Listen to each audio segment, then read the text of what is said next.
Hi friends, welcome to employees pensions news. Friends, EPFO పెన్షనర్లకు ముఖ్య సమాచారం. ఎంప్లాయీస్ ప్రొవిడెంట్ ఫండ్ ఆర్గనైజేషన్ అంటే EPFO భారత ప్రభుత్వం కింద ప్రధాన సామాజిక భద్రత సంస్థ.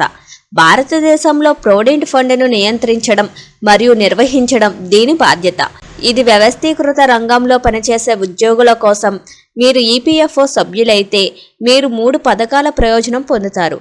దీని ద్వారా ఉద్యోగం నుంచి పదవి విరమణ వరకు డబ్బు ఒత్తిడి ఉండదు.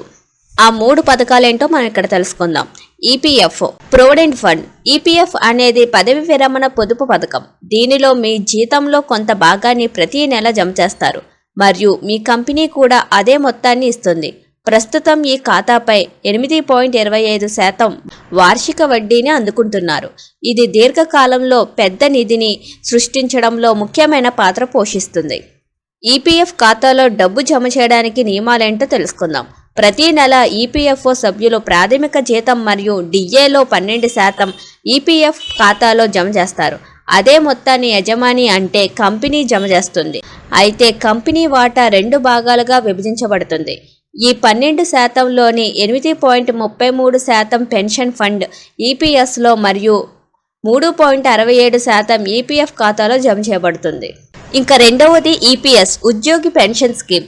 మీరు ఈపీఎఫ్ సభ్యులైతే అంటే ప్రొవిడెంట్ ఫండ్ కోసం మీ జీతం నుండి డబ్బులు తీసివేయబడుతుందా, అప్పుడు మీ వాటా ఉద్యోగి పెన్షన్ స్కీమ్లో కూడా జమ చేయబడుతుందని మీరు తెలుసుకోవాలి. ఉద్యోగి పెన్షన్ నిర్వహణ పని ఈపీఎఫ్ఓకి చెందినది. ఇది వ్యవస్థీకృత రంగంలో పనిచేసే ఉద్యోగుల కోసం ఒక పెన్షన్ స్కీమ్. మీ ఉద్యోగ కాలం కనీసం 10 సంవత్సరాలు ఉంటేనే మీరు ఈ పథకం యొక్క ప్రయోజనాన్ని పొందుతారు. 58 సంవత్సరాలు నిండిన తర్వాత మీరు రెగ్యులర్ పెన్షన్ పొందడం ప్రారంభిస్తారు. కొన్ని పరిస్థితుల్లో 10 సంవత్సరాల ఉద్యోగం తప్పనిసరి కాదు. కంపెనీ చేసే సహకారంతో ప్రస్తుత నిబంధనల ప్రకారం పెన్షన్ పొందదగిన జీతం గరిష్ట పరిమితి 15,000. అటువంటి పరిస్థితుల్లో ప్రతి నెల 15,000 8.33 / 100 = 1250 అతని పెన్షన్ ఖాతాకు వెళ్తుంది. ఇక మూడవది EDLI employee deposit linked insurance scheme అనేది ఈపీఎఫ్ అందించే జీవిత బీమా పథకం.